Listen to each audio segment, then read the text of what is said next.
নমস্কার সকলকে। আজকের ক্লাসে আমরা শিখব ভগ্নাংশের লঘিষ্ঠ আকারে প্রকাশ। তো আমরা প্রথম জানি ভগ্নাংশ জিনিসটা কি, যাদেরকে লব বাই হর আকারে প্রকাশ করা যায়। যেমন ধরো 2/3, 2 হলো লব, 3 হলো হর। এবার লঘিষ্ঠ আকারে বলতে কি, লঘিষ্ঠ আকারে মানে কি ছোট আকারে। ধরো একটা ভগ্নাংশ 1/2, তার আমরা জানি লব ও হরকে একই সংখ্যা দিয়ে গুণ বা ভাগ করলে ভগ্নাংশের মানের কোনো পরিবর্তন হয় না। এটা মনে রাখবে, কোনো একটি ভগ্নাংশের লব ও হরকে একই সংখ্যা দিয়ে গুণ বা ভাগ করলে তার মানের কোনো পরিবর্তন হয় না। ধরো ধরো এটা 1-এর সঙ্গে আমি 5 গুণ করলাম, তাহলে উপরে কত হলো 5, তাহলে নিচেও যদি 5 গুণ করি 2 5 10, মানে লবের সঙ্গেও 5 গুণ করলাম, হরের সঙ্গেও 5 গুণ করলাম, তাহলে সেটা হয়ে গেল কত 5-এর 10। এই ভগ্নাংশটার সাথে এই ভগ্নাংশটা কিন্তু সমান, এটাকে সমতুল্য ভগ্নাংশ বলা হয়।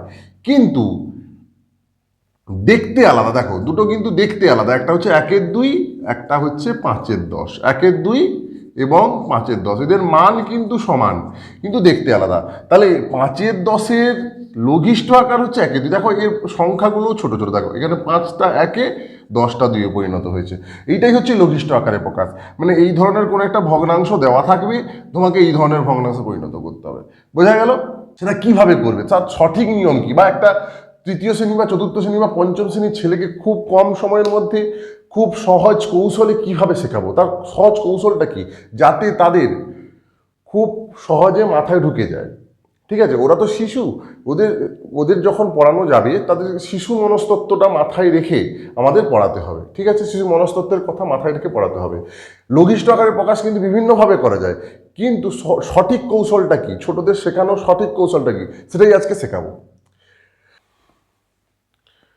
একটা ভগ্নাংশ নিলাম ধরো 24/32, ঠিক আছে, একটা ভগ্নাংশ নিলাম 24/32, তার লব 24, হর 32, এটাকে লঘিষ্ঠ আকারে প্রকাশ করবো। তাহলে কিভাবে করব, 24কে আমি উৎপাদকে বিশ্লেষণ করব। কেমন হচ্ছে, 2-1-এ 2, 2-2-এ 4, 2-6 12, 2-3-এ 6।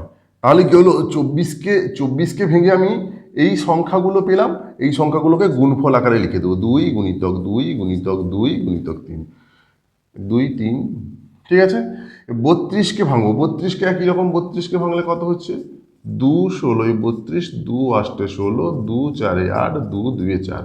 তাহলে 1 2 3 4 5, 5টে 2-এর গুণফল 2 গুণিতক 2 গুণিতক 2 গুণিতক 2 গুণিতক 2, 2 2 কাটলাম, 2 2 কাটলাম, 2 2 কাটলাম, মানে লবের সঙ্গে হরের, লবের সংখ্যাগুলোর গুণফলের সঙ্গে হরের সংখ্যাগুলোর গুণফলের একই একই সংখ্যাগুলো কেটে কেটে যাবে। তাহলে পড়ে থাকছে কত, এখানে 3 আর এখানে দুটো 2, তাহলে 3 আর নিচে 2 2-এ 4 হয়ে গেল।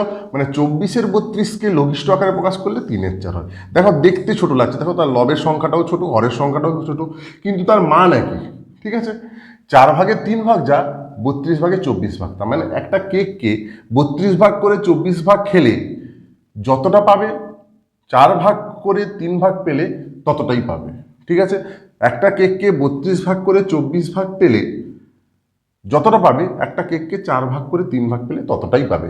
এখানে কি হবে, এই ক্ষেত্রে পিসটা বেশি হবে, এর ক্ষেত্রে পিসটা কম হবে, কিন্তু একই পরিমাণ পাবে। এটাই হচ্ছে লঘিষ্ঠ আকারে প্রকাশ। তার মানটা একই থাকছে কিন্তু দেখতে ছোট হয়ে যাচ্ছে। ঠিক আছে, এরপর আরেকটা নিই 75/105। এটাকে লঘিষ্ঠ আকারে প্রকাশ করবো কি করে, একই রকম 75কে আমি উৎপাদকে বিশ্লেষণ করব। উৎপাদকে বিশ্লেষণ করলে 5-1-এ 5, 5-5-এ 25, 5-3-এ 15, তাহলে 5 গুণিতক 5 গুণিতক 3। 105কে আমি একই রকম ভাঙবো, 5 2-এ 10, 5-1-এ 5, 3-7-এ 21, তাহলে 5 গুণিতক 3 গুণিতক 7, মানে সাইডেরগুলোও নেব নিচেরটাও নেব। ঠিক আছে, 5 গুণিতক 3 গুণিতক 7, তাহলে 5 5 কেটে গেল, 3 3 কেটে গেল, তাহলে উপরে কত থাকছে 5, নিচে 7। তাহলে 75/105-এর লঘিষ্ঠ আকারে প্রকাশ করলে হচ্ছে 5-এর 7। তাহলে বোঝা গেল খুব খুব সহজে কিভাবে করা যায়। এইভাবে কিন্তু যে কোনো ছাত্রছাত্রীকে শেখালে খুব সহজে ওরা মাথায় নিতে পারবে। কিন্তু বেশিরভাগ দেখা যায় কিছু ছাত্রছাত্রী এইভাবে করে, ধরো 24/32 আছে, তাদেরকে বলা হয় ওপর নিচ 2 দিয়ে কাটাকাটি করতে। হ্যাঁ, এটা কিন্তু অ্যাপ্লাই করা যাবে, যখন আমরা নতুন লঘিষ্ঠ আকারে শেখাবো তখন কিন্তু এইভাবে করব, কিন্তু একটু বড় হলে তাদেরকে এইভাবে শেখাবো, তখন কি 2-1-এ 2, 2-2-এ 4, 2 16ই 32, ঠিক আছে, মানে 32কে 2 দিয়ে ভাগ করে, মানে ওপর নিচ 2 দিয়ে ভাগ হচ্ছে, দিয়ে ভাগফলগুলো এগুলো হচ্ছে। আবার 2 6 12, 2 8 16, আবার 2 3 6, 2 4 8, মানে ওপর নিচ একই সংখ্যা দিয়ে ভাগ শেষ পর্যন্ত ভাগ করে যাবো। সবসময় যে 2 দিয়ে এখানে এখানে 2 দ্বারা সবগুলো বিভাজ্য হচ্ছে, প্রত্যেকবারই 2 দ্বারা ভাগ যাচ্ছে, কিন্তু প্রত্যেক ক্ষেত্রে 2 দ্বারা যাবে এমনটা কথা নয়, কখনো কখনো 3 দ্বারা, কখনো কখনো 5 দ্বারা গেলে লব হর একই সঙ্গে যাবে, মানে একই সংখ্যা দিয়ে বারবার যাবে, একই সংখ্যা দিয়েই যাবে, ঠিক আছে। তাহলে শেষ পর্যন্ত কি থাকছে? 3/4। দেখো এখানেও কিন্তু 3/4 এসেছিল। এইভাবেই কিন্তু বেশিরভাগ শেখানো হয়, বিভিন্ন ছাত্রছাত্রীকে এইভাবেই শেখানো হয়।